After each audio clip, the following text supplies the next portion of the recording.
ये है खबरों की खबर और आप देख रहे हैं खबरों की खबर टीवी। अस्सलाम वालेकुम वरहमतुल्लाहि वबरकातुहू।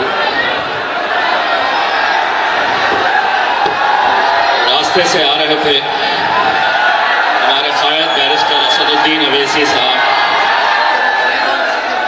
यहाँ पर स्टेज पर मौजूद हमारे भाई ताहिर हुसैन साहब और उनके पूरे घर वाले, मजलिस इत्तेहादुल मुस्लिमीन के तमाम जिम्मेदारान। अभी जब रास्ते से आ रहे थे तो कुछ पोस्टर्स देखा हूँ जिसके ऊपर ये लिखा था केजरीवाल आएंगे। मैंने कहा अब नहीं आएंगे, अब न तुम आएंगे, न आप आएंगे, न कांग्रेस आएगी, न भाजपा आएगी, अब हम आएंगे। भाइयों, मैं जिस दिन से मजलिस इत्तेहादुल मुस्लिमीन ने यह फैसला लिया कि हम मुस्तफाबाद से ताहिर हुसैन साहब को मैदान के अंदर उतारेंगे, सारी दिल्ली के अंदर ही नहीं बल्कि पूरे हिंदुस्तान के अंदर खलबली मच गई। इतनी तकलीफ होने लगी। जिस दिन ऐलान हुआ उसके दूसरे ही दिन मुंबई के पत्रकारों ने मुझसे पूछा, उन्होंने कहा कि भारतीय जनता पार्टी के एक नेता ने इसका विरोध किया है कि आप ताहिर हुसैन को कैसा टिकट दे सकते हैं। मैं कहा अगर तू साध्वी को दे सकता है तो ताहिर तो मेरा भाई है, बिल्कुल दूंगा। और वैसे भी ये भाजपा के जो छोटे मोटे नेता हैं इनके ऊपर हम दखल देते नहीं है, उसमें बहुत ज्यादा अहमियत इन्हें देते नहीं है। मुझे पूरा यकीन है कि कानून ये कहता है कि जब तक तुम्हारा जुर्म साबित नहीं होता है तब तक हर इंसान बेगुनाह है।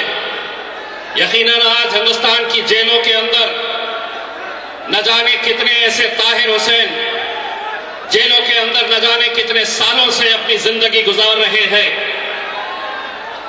मैं ताहिर हुसैन के पूरे घर वालों को ये बताना चाहता हूं और ये यकीन दिलाना चाहता हूं कि आपके साथ कोई हो ना हो, आपके साथ अल्लाह है और आपके साथ पूरी ताकत के साथ मजलिस इत्तेहादुल मुस्लिमीन खड़े रहेगी। ये इतने सारे जो लेकर आए हैं ना, ये सुनने के लिए आए हैं कि असद साहब कैसा ताहिर हुसैन को टिकट दे दिए।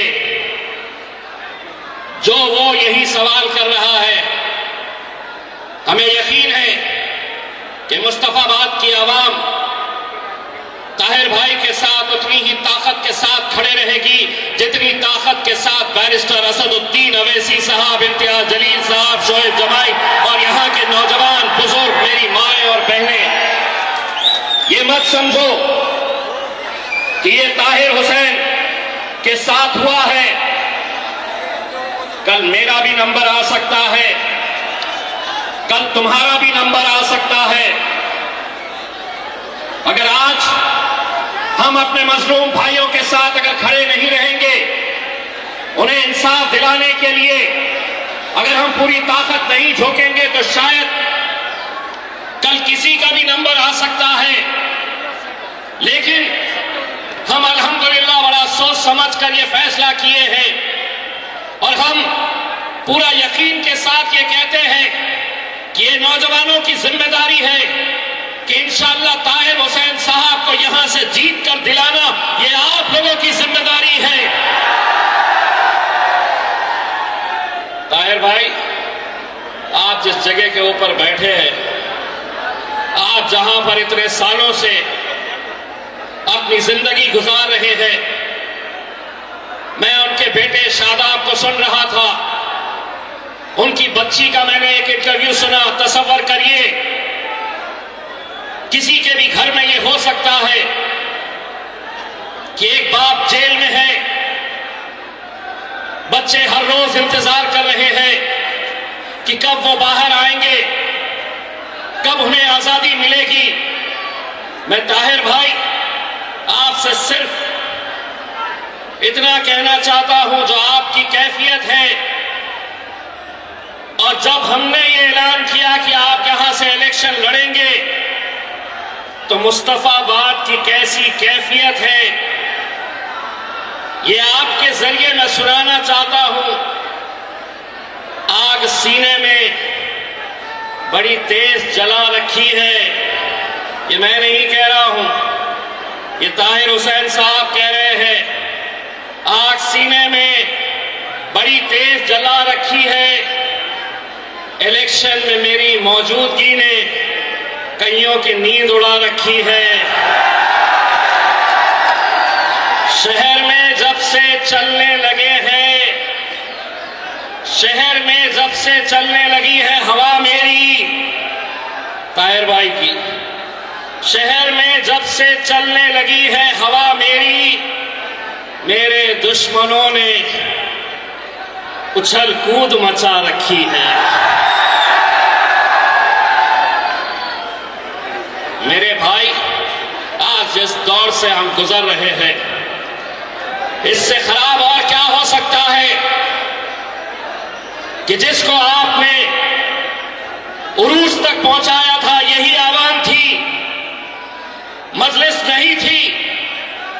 उस वक्त जब आपने केजरीवाल को, आम आदमी पार्टी को हुकूमत दिलाई, और आज वही कुरान मजीद की बेहुरमती करने वाला, कुरान मजीद इस्लाम के खिलाफ बोलने वाला, उस शख्स को आप टिकट देते हैं तो केजरीवाल कान खोल के सुन ले। अगर ये आवाम तुझे उरूज तक पहुंचा सकती है तो यही आवाम इंशाअल्लाह तुझे जवाल भी दिखाएगी, तुझे नीचे जमीन पर भी लेकर आएगी। हम सब कुछ बर्दाश्त कर सकते हैं, गाली देनी है, मुखालिफत करनी है, इम्तियाज जलील की करो, लेकिन कुरान मजीद, इस्लाम, और अब तो हम एक ऐसे दौर से गुजर रहे हैं जहां पर हमारे नबी करीम सल्लल्लाहु अलैहि वसल्लम के खिलाफ भी गुस्ताखी हो रही है। गुस्ताखी करने वाले अकेले वो नहीं है। एक बात समझ लो, मुस्तफाबाद के नौजवानों, बुजुर्गों, मेरी माँ और बहनों, अगर किसी ने कुरान मजीद की बेहुरमती की है, इस्लाम के खिलाफ अनाप शनाप बोला है, और अगर तुम उसकी पार्टी की तायीद कर रहे हैं, तो एक तरीके से कुरान मजीद की बेहुरमती अकेला उसने नहीं किया है जैसे टिकट दिया गया है, तुम भी उसमें शामिल रहेंगे। यकीनन आज हमें हमारा पैगाम देना है, एक ताकत बनकर खड़े रहना है। जलसे सजेंगे, आप आएंगे सुनने के लिए, लेकिन यकीन मानिए, वो दिन तसव्वुर करिए कि जिस पार्टी ने ताहिर हुसैन को जिस तरीके से निकालकर बाहर अपनी पार्टी से फेंका है, इंशाअल्लाह वो दिन भी आएगा कि सीना चौड़ा करके ताहिर हुसैन दिल्ली की विधानसभा के अंदर जाएगा और उनके बीच जाकर बैठेगा जिन्होंने उसे जेल तक पहुंचाने का काम किया है। मेरे भाई, मजलिस इत्तेहादुल मुस्लिमीन क्यों लड़ रहे हैं इलेक्शन, क्यों आए हैं? शादाब से पूछो कि जिस दिन हमने ताहिर भाई का कैंडिडेट डिक्लेयर किया, वो हमारी पार्टी के अंदर शमूलियत हासिल किए। कितने आम आदमी पार्टी के नेताओं ने इन्हें फोन किया, रुकाने की कोशिश की। अगर तुम बुरे वक्त में इनका साथ देते तो शायद ये हमारे साथ नहीं आते, लेकिन तुमने इन्हें अकेला छोड़ा, तन्हा छोड़ा, इनका साथ नहीं दिया। पकड़ा। इसीलिए आज हमने कहा कि तुम्हारे साथ कोई हो ना हो, हम तुम्हारे लिए खड़े रहेंगे। यकीन मानिए, दिल्ली के अंदर कितनी सीटें कौन लड़ने वाला है हमें नहीं पता है, कौन कहां से लड़ने वाला है, लेकिन सबसे ज्यादा अगर चर्चा होगी मेरे भाई पूरे हिंदुस्तान के अंदर, तो मुस्तफाबाद की ये सीट की चर्चा होगी। और जश्न सिर्फ मुस्तफाबाद नहीं मनाएगा, हिंदुस्तान के अंदर हर वो मजलूम जिसे लगता है कि हमारा कोई नहीं है, अरे जिसका कोई नहीं उसका खुदा होता है मेरे भाई। मुझे फख्र है मेरे कायद बैरिस्टर असदुद्दीन अवैसी साहब के ऊपर, जब ये बात हमारे दिल्ली के सदर शोएब जमाई साहब ने मुझसे कही कि हम ताहिर हुसैन साहब के परिवार वालों के साथ, उनके फैमिली के साथ हम बातचीत कर रहे हैं, क्या हम उन्हें टिकट दे सकते हैं, उन्हें इलेक्शन लड़ा सकते हैं। असद साहब को मैंने जब ये बात कही, उन्होंने 1 मिनट का भी वक्त नहीं लिया और उन्होंने कहा कि अगर वो तैयार है तो हम भी तैयार हैं। अब ये तैयार है, हम भी तैयार हैं, आप तैयार हैं या नहीं है? आपको तैयार रहना पड़ेगा मेरे भाई। इस दौर के अंदर, ये दौर खामोशी का दौर नहीं है, ये दौर जुल्म ज्यादती सहने वाला नहीं है।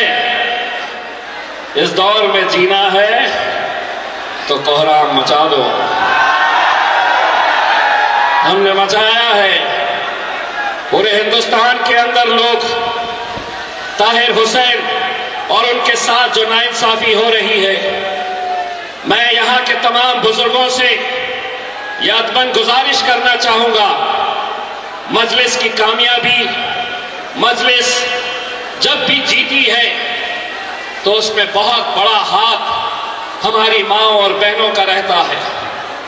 हमारी माएँ और बहनें इस इलाके की, उनसे मैं ये हाथ जोड़कर अपील कर रहा हूं। मैं ताहिर हुसैन से मिला नहीं हूं, कभी मेरी मुलाकात नहीं हुई है, लेकिन मेरा ताहिर हुसैन के साथ एक रिश्ता है मेरे भाई, और ये वही रिश्ता है जिस रिश्ते के लिए इम्तियाज जलील ने औरंगाबाद से लेकर मुंबई तक सड़क को जाम कर दिया था। और वो रिश्ता क्या है? तेरा मेरा रिश्ता क्या? अरे तेरा मेरा रिश्ता क्या? वही रिश्ता मेरा और ताहिर का है, वही रिश्ता असदुद्दीन अवैसी साहब का और ताहिर भाई का है, वही रिश्ता हमारा शादाब के साथ है। मैं शादाब को ये कहना चाहूंगा कि शादाब अल्लाह रास्ते बनाता है। हमारी कोई हैसियत नहीं, हमारी कोई ताकत नहीं है।